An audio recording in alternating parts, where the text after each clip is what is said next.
What's up guys, welcome back to our Yu-Gi-Oh Capsule Colliseum Let's Play. So, yep, we're on our third video now, so definitely committed, we're definitely doing this, we're going to see it till the end.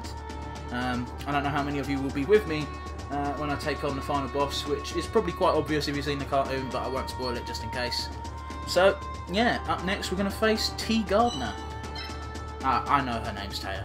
I have heard her called Taya, but if I hadn't seen the anime and didn't know she was called Taya, I would have assumed she was literally called T. Gardner. So, yep, that's a little bit of information from me. Didn't really need to share it, but I thought you ought to know. In my head, I still call her T. Gardner sometimes because it's just easier to say than Taya. It's less syllables.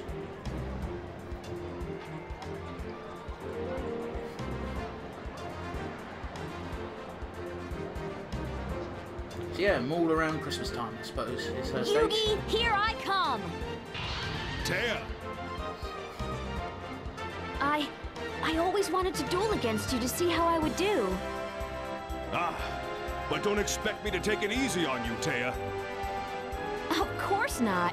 I'll never forgive you if you treat me with kitty gloves. Okay, let's duel!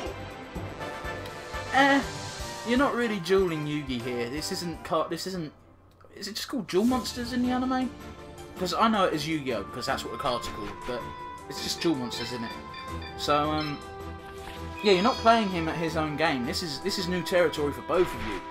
I mean, for fuck's sake, before he took on, well, the 3 opponents prior to you, he hadn't touched his fucking game. He didn't even know how to get the fucking capsules. Only thanks to trusty Grandpa. Anyway, a few things about this level. You may notice that she is also a water type. She only has one water type monster, which it's a bit unusual. But she's not the first one who has a certain type of symbol, but only only a few monsters which are actually her symbol type. May have noticed our maximum deployment has increased, but haven't had an MP increase yet, so we're still going to have to fight. I say fight, we're still going to have to select pretty conservatively here, so... Oh, another feature I can show you. If you lose a monster in the previous fight, you can't select him in the fight after. So, yep, no White Dolphin this time round. Cannot choose this monster since it was defeated in campaign mode. So, yep, you're stuck without it, I'm afraid. I think I'm just going to have to use really shit... Oh, can I get both of you in? Yeah, lovely. So, yeah, but there is a way around that. If you, well, I'll show you in a second when I get into the match. So, right, let's see here. As you can see, Taya is one of the characters who, if she beats you on the card draw, she'll actually choose to go second so she can deploy over here. Doesn't really make much of a difference if you decide to deploy here, because I find that I only ever fight here if I deploy on this side, regardless of which, regardless of if I deploy here or not, I'll be fighting mostly here. Unfortunately, because she picks the deployment location, she will split her forces into 2. These guys will go down here for whatever reason, so you got to send. It's. I find showing rather than talking about it is probably more helpful. So, yeah, Happy Llama. Yeah, you can go there as well. Fuck it. So yeah, we've got a ton of Psychic Kappas that we'll be using, so fun times ahead, I suppose. That is what they're called, Psychic Kappas. It's very nice to know. Kappa's a type of Japanese monster, isn't it? I'm pretty sure it is. Monster? Demon? Ghoul? I don't know. Spirit? Is it a water spirit? I don't know. I'm no expert on monsters, so...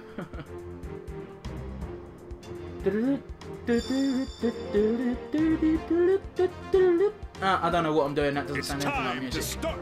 It is indeed, so yeah. You can go here and click surrender. Hang on. Yeah, and then it prompts you to say yes or no. I'm going to say no because I'm not a fucking arse.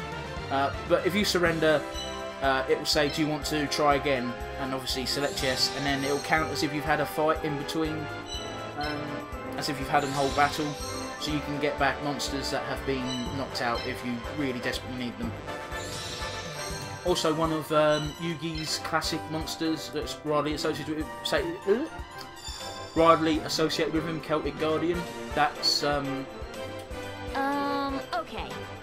I have to take this monster's attribute into account. Oh, fuck you. Yeah, Celtic Guardian can only be unlocked. It's one of the few bonus monsters in this game where you have to do certain conditions to unlock it. When you get to stage 3 and section 3 and section 4, if you surrender 20 times within those sections, you'll be allowed to buy him, basically. It's my turn. You can't unlock him any other way. So, there's that. That's the only other thing that the surrender function is useful for, other than getting back monsters a fight early, is you can unlock Celtic Guardian later on if you so choose.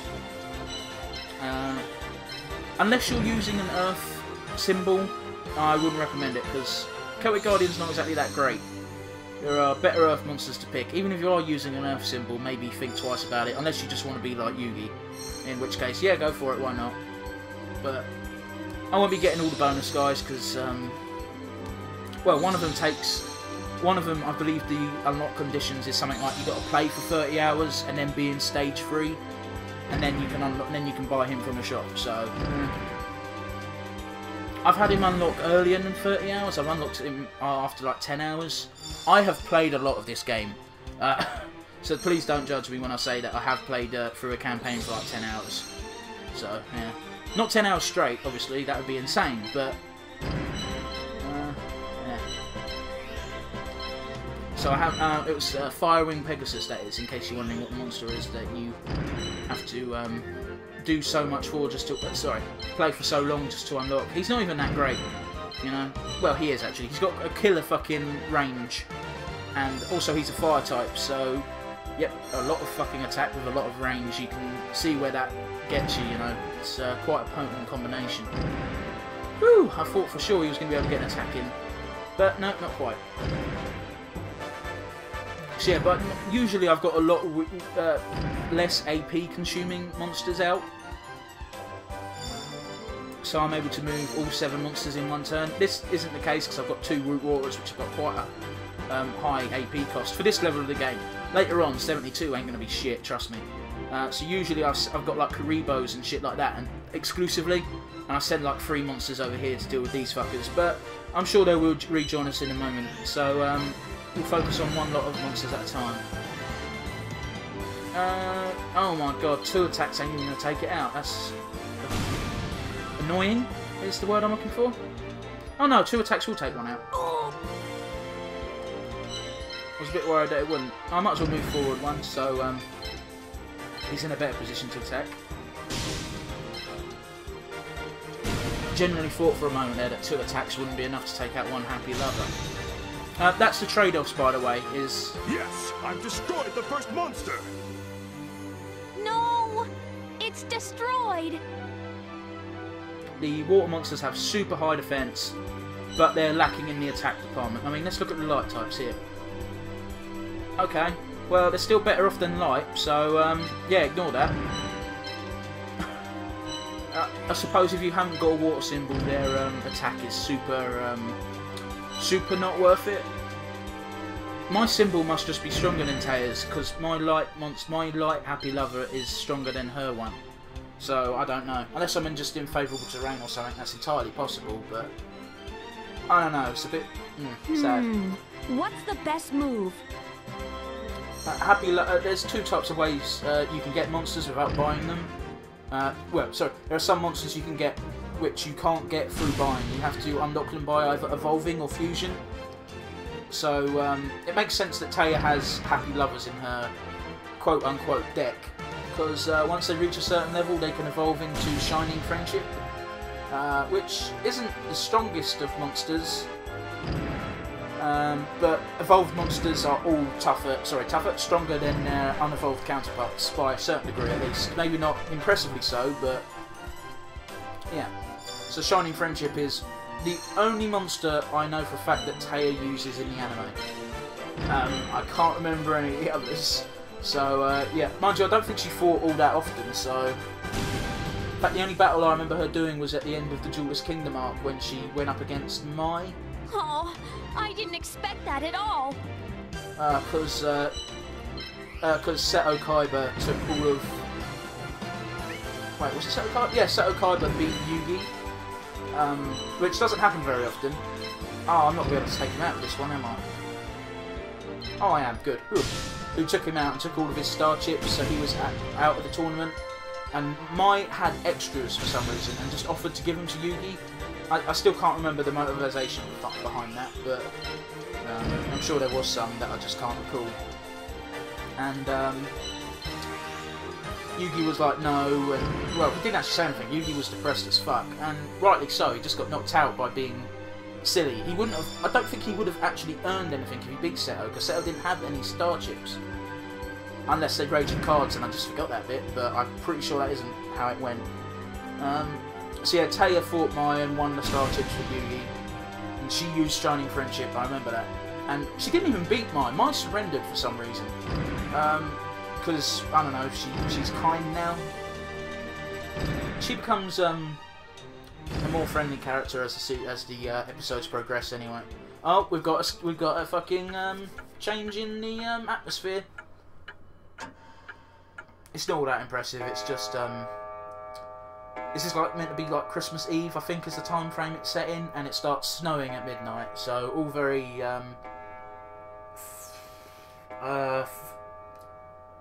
fantastical. Is that a word? Elements of fantasy, but it definitely fits with Taya's character, I think. So it makes sense to have this as a stage for her, as opposed to mind you, all of the stages have made sense except for Tristan's one in an abandoned garage. That one didn't make too much sense to me. But yeah. I'm ahead. I'll finish this duel quickly. Yeah, pretty much. So let's see here. Yep, let's use you. And the music's changed as well to be more snowy, I suppose. Very Christmassy anyway. So I'm definitely sure. I'm fairly confident that that is the aim they're going for. As you can see with the change. Never mind.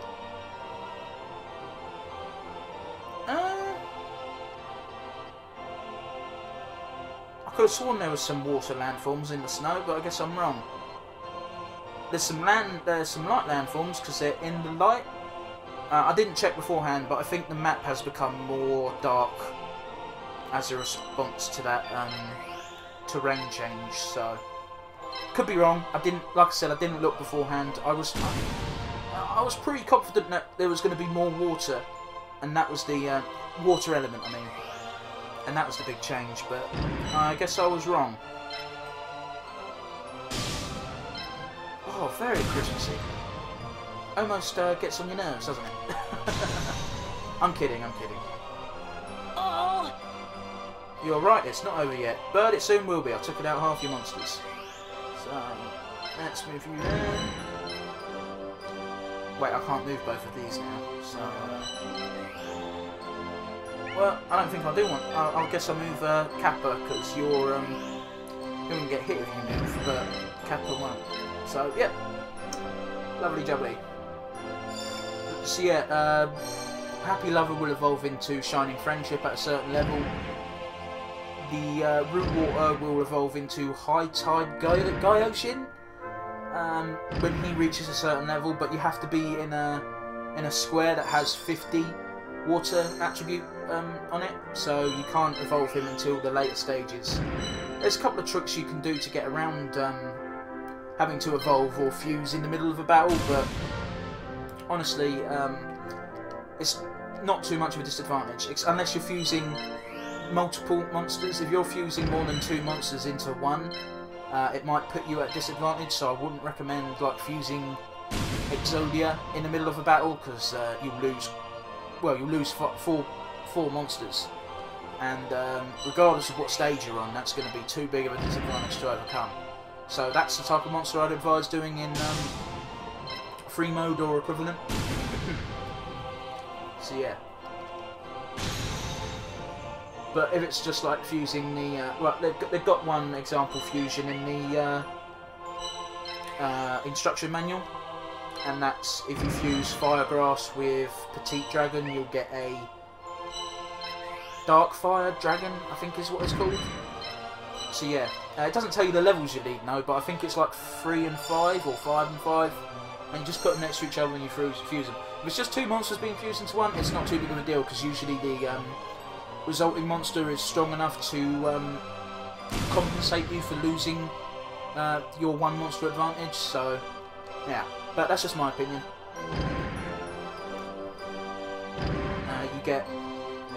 You get some monsters that need free to fuse, and the only one I can think of off the top of my head that needs free is Gate Guardian, which was used in the anime in the fuck, what was it? It was when Joey and Yugi took on the Labyrinth brothers, and they had the Gate Guardian at the very end of the episode, and they had to overcome it and all that bollocks. And well, you did that. You fuse Ryujin, Suijin, and Kaizujin, and you get this really strong Dark type monster. And that one I'd probably also be a bit hesitant to do in the middle of a in-game battle, story mode battle, because again you lose more than one monster, and unless you're a Dark type symbol, the resulting monster is not. It's not. I should have used the other one and finished it in one turn. Oh well. It's not great enough to overcome a 2-monster deficit. But again, if you've got a Dark symbol, it might be worth it, because it will get quite a hell of a lot. That one monster will get more of a boost from your symbol than the 3 individual ones. Sangajin, Suijin, and fuck, what was the other one? It was the Green Wind one. I want to say Kaizujin or Kazujin, but we'll fight it later anyway, so I'll point it out then. Yeah, let's use Psychic Kappa. I think Psychic Kappa can evolve as well. I think it evolves into Kappa Avenger. This will finish you. Or that's an entirely different monster, one or the other. But they look so similar, I wouldn't be surprised if you could evolve into it. But you can get Kappa Avenger from the shop, so it wouldn't be too much of a. It's not too much of a prize for evolving a monster. It's impossible to beat Yugi. You're awesome. No, it's impossible for you to beat Yugi, because you're not a duelist. You're not. I know what I mean. I'm trying not to sound rude, but she doesn't play the game. She doesn't know how to play it. She has heavy debt. She cannot pay it. Oh no! I lost! Still, I had a lot of fun. How about you, Yugi? Did you have a good time? Yes, it was an excellent duel. Thanks. Yugi? What is it, Taya? Well, good luck in the rest of the tournament. Thank you.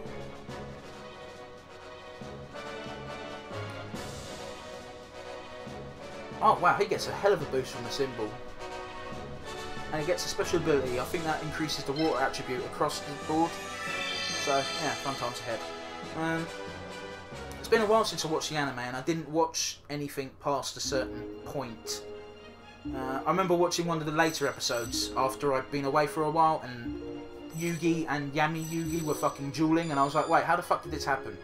And that was after a while, the Pharaoh said that his name was Atem or something. And I don't 100% know the reasoning behind any of that, because like I said, I stopped way before then. And I just caught a couple of episodes near the end of the run. So yeah, we won't save. It's only been 20 minutes. We'll fight the last opponent with the zone, and then we'll stop for this part. Yeah. So in any of the time when I was away and not watching the episodes, did Taya and Yugi ever become a thing? Did they ever realise that they each wanted to get into each other's pants? Or was that did that just never happen? That plot was never resolved. So yeah, we've cleared 4 stages, we've got 1 more left, and it's against Granpa, of course it is. Because Grandpa's secretly a fucking almighty ninja. In the video games anyway, he's meant to be a really tough opponent. So yeah, I've only ever owned 2 Yu-Gi-Oh games. Video games, I mean. There was this one, and the other one was Yu-Gi-Oh Duelist of the Roses, which was a really weird but unique take on the Yu-Gi-Oh world. Where it was set during the War of the Roses in Britain, so you had the Lancs and the Yorkshires, and at the very first thing you get to do is you get to decide which side you fight for, which is quite interesting. Oh, let's see what Grandpa's got to say. I see you're dueling well, Yugi. Grandpa! But let's see how well you do against me. I won't be able to let my guard down for a second. This is going to be my toughest duel yet.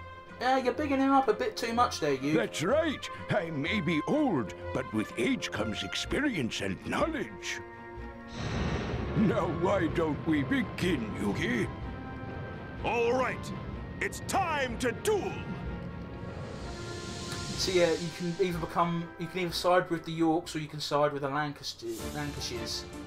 And I can't remember which rose is what, but the red rose was Yugi's side and the right rose was Seto Kaiba's side. So yeah, and I always picked the white rose on my first time round because you fought all the red rose duelists, and the red rose duelists were a shit tier to begin with anyway, because you fought people like fucking Joey and Tristan and Mako Tsunami for some reason. So yeah, I liked that game, but it was a bit difficult because you couldn't have a deck that was better than your opponent. That was how it worked. You can't fight someone who has a deck that's weaker than yours because of some bullshit that you needed a weaker deck in order to take the other guy's rose card or something. So yeah, I remember not fucking enjoying it very much. That is until I discovered a cheat that let you, well, what it let you do was you could have any level deck and fight anybody. So yeah, that's how I beat that game. I've never beat that game legitimately. That's the word I was trying to say. And I've never, I don't own it anymore, so I haven't got the chance to either. So yeah. It's not much different from regular Yu-Gi-Oh games, other than the fact you've got something called a deck boss or deck leader or some bollocks, and oh god, it had its own convoluted set of rules, which was sort of interesting, but sort of like, I prefer the actual card game to this bollocks. At least that's how I felt at the time. I might feel differently if I went back to it now, but the game's like sort of a rarity. It costs quite a bit just to get. I think it's like upward of 20 quid, which is quite a bit for an old game. I think you'll agree. It's time to start. But you know, I don't buy games that are more than fucking 20 quid if they're second hand.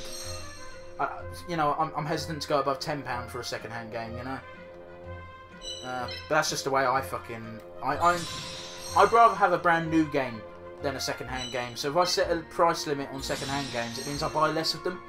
I mean, I went through a very vicious cycle when I was younger. When there was a computer exchange shop. I'm having so much fun playing Capsule Monsters. Okay. I'd sell my old games and then I'd get new games. But then 6 months later, I'd be like, why did I sell that game? I like that game. So I'd go back to the shop and I'd buy it back. And, yeah, it was a very vicious cycle. Something I have never fallen back into, thankfully. But, you know, there was a long period of time when I was selling games going, oh, cool, I got quite a bit of money. And bought a bunch of new games. But they weren't new, they were second-hand and from consoles that were a couple of generations prior. And I was just like, this is... I shouldn't have gone down this route at all. And, well, anyway, eventually I broke the cycle. So, yeah, nowadays I don't sell any of my fucking video games unless I don't have the console anymore. But I don't get rid of my video games consoles. I've still got my PS2 for fuck's sake.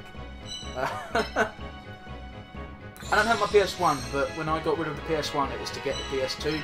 So yeah. Ever since I got told that the PS3 wouldn't play prior game, play PS2 games, I was like, well, I can't get rid of my PS2 then, because I've got fucking hundreds of these things. I'm not going to just give up on all of them. Yeah. I mean, I could have done, but I don't see the point. It's like, I had a friend who traded in his PS3 and all of his PS3 games to get a PS4, which is fine. I'm not going to slag anyone off who does that, because it's one way of getting a brand new console. But for a solid 3 or 4 months, he had nothing to play on it. So yeah, Mind you, I think he had Battlefield, so he enjoyed that sort of game. Switch So my I suppose he had a strategy couple of before things. it's all over. What strategy, old man? We've been playing for what? This is like my 3rd turn. Can't be changing your strategy up already. You know.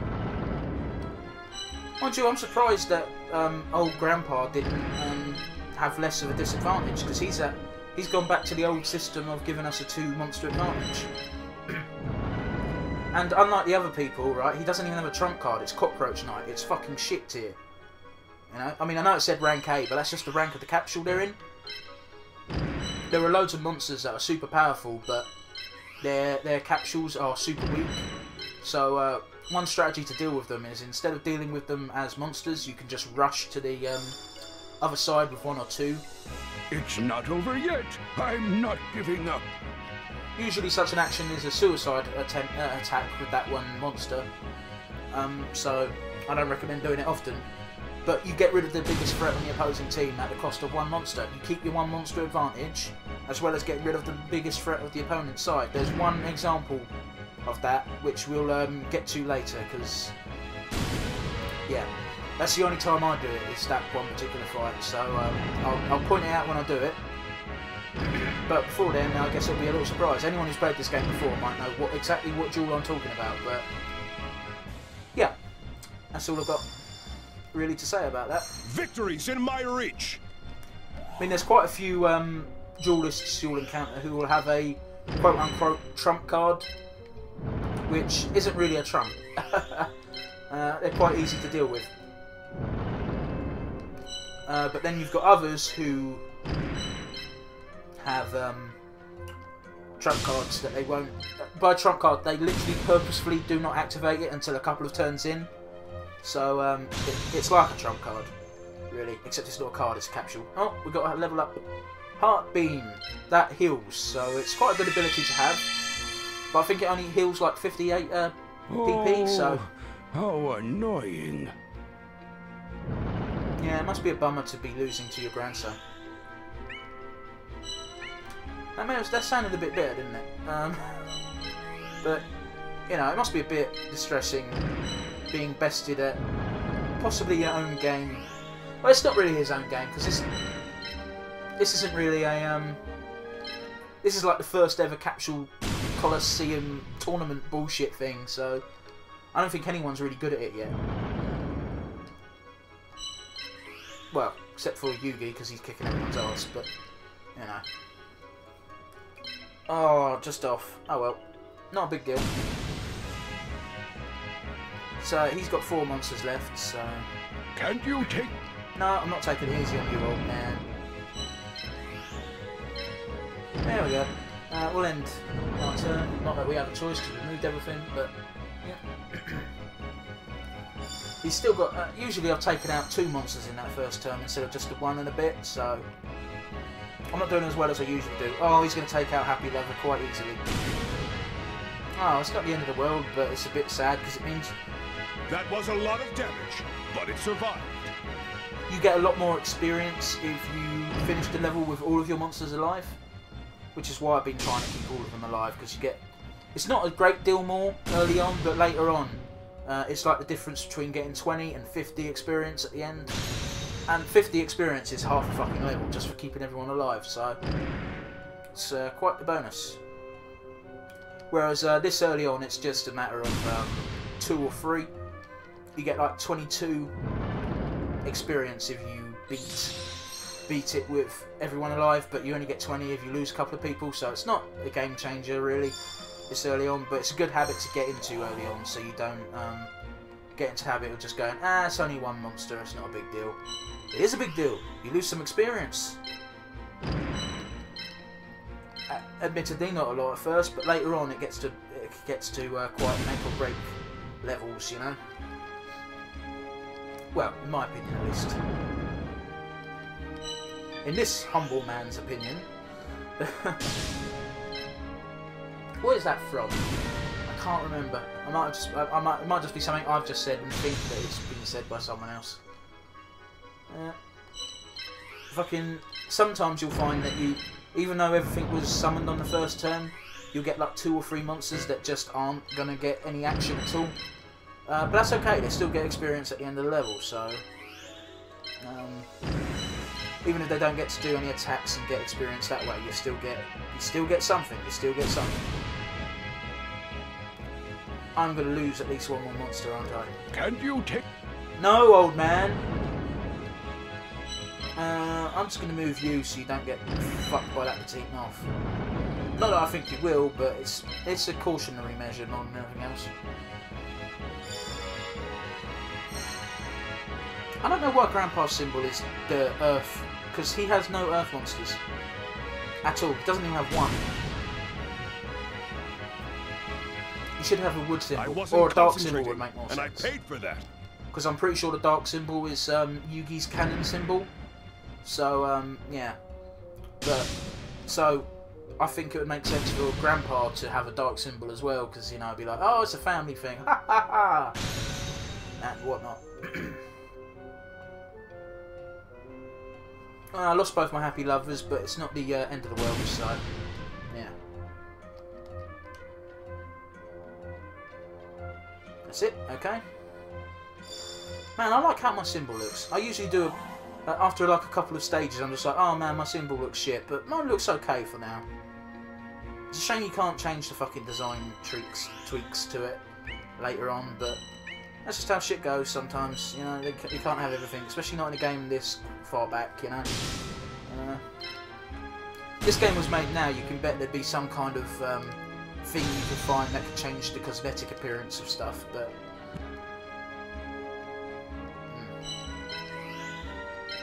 So if your opponent has an odd number of monsters, you have to defeat more than half to get the halfway quote, rather than just the a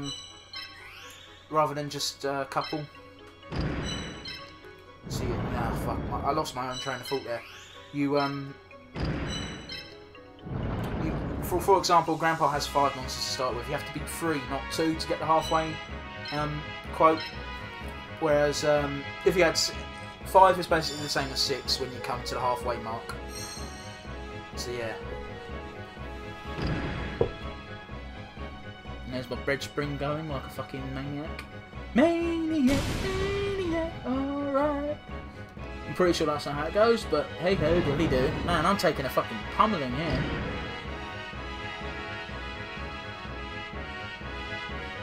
And I think I'll be okay though. I hope I'll be okay. It's 2 against 4 right now, so there's no doubt in my mind I'm going to win. I just think I might lose 1 or 2 more monsters on the way, which is a bit of a pain. 77. Ooh, that is not a lot. But like I said, pros and cons, you know. Pros of the water type is later on, pretty much everything will be doing only 10 damage to them. But earlier on, when they've got extra defense, their attack is definitely lacking. And, yeah. You'll see as we move on, I'll be adding quite a few wind monsters to my arsenal. Because they'll be my main form of attack with this water. Deck, I suppose, is the right word. So, I'll be using mostly water and wind type monsters, because water will be the main backbone. But I'm going to have some wind types mixed in, because they'll be my heavy hitters, because they're strong against water, they'll also benefit quite highly from having a water symbol. I think that's how it works anyway, because it negatively affects the fire types so much so that they're worthless. I can only assume that it also has an added bonus to get when using the type of monster that is strong against my type. There's also a couple of good wind monsters to loot in the next set of stages, so yeah, I'll just use the term loot. It's yeah, I suppose it's an accurate term. You're taking cards off your opponents if you beat them, so I'll class it as loot. I think everyone else will probably agree it's a rather loot-like system. I'm winning next term anyway, so I'm not too bothered about losing monsters. I'll lose a bit of experience, sorry, bonus experience at the end, but that's not the be-all of end-all, you know. Let's see here.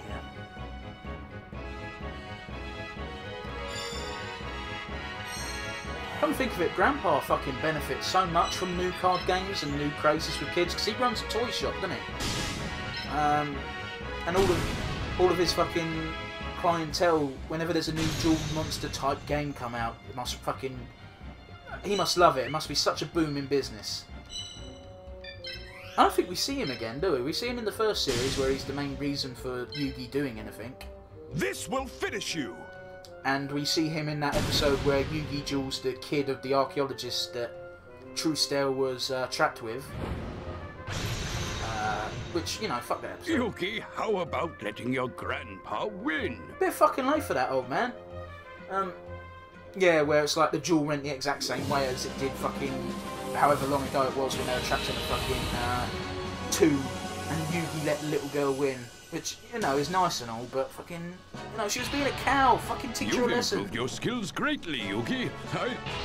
But you held your own extremely well. He did, actually. But don't let your guard down. The path ahead of you is still long and very competitive. Yeah, he really did give my monsters quite the pummeling, despite the fact I won. I know, but I promise to defeat my opponents and win the tournament.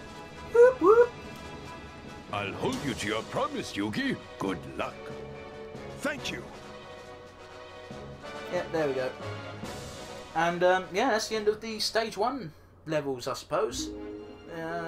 Which I think was just a dilapidated palace type area. We'll see in a second anyway, I'll show you. So yeah, our symbols leveled up and root water number 1 leveled up. So fun times ahead. So yeah, we've got effect strength. So I'm going to boost that. No point in boosting base AP yet because the max AP hasn't shot through the roof. You want to start boosting it soon, but I'd rather get the added effect from the symbol, which strengthens my monsters. So yeah, we'll have that, and we'll have that because they're both monsters that I haven't already got. That's how I pick what my monsters are going to be. Is I just pick what I haven't already got, and if the only choices are what stuff I've got, whatever looks coolest really. Because I'm not going to lie, most of my deck is going to come from me just buying cards from the old man. So yeah, there's not too many good monsters you can loot from the enemies. Not until the first... well, there's a couple... really, there's a couple of choice ones in the coming stages. Sorry, it's Ruined Temple. So yeah, that's Ruined Temple's cleared, so that's over and done with. And as you can see, we're on we're on Area 2, and you can't go past Area 2. But Area 3 is the palace, Area 4 is the, I want to say mining or Aztec temple type area. So yeah, and the main hall is unique. I don't know what the fuck it's meant to be. So yeah, I suppose that's Area 1 clear. So next time we'll begin tackling Area 2, where we fight people who are actually competent, but still quite meaningless. I shouldn't be losing anytime soon, let's put it that way. So without further ado, I'll see you guys next time.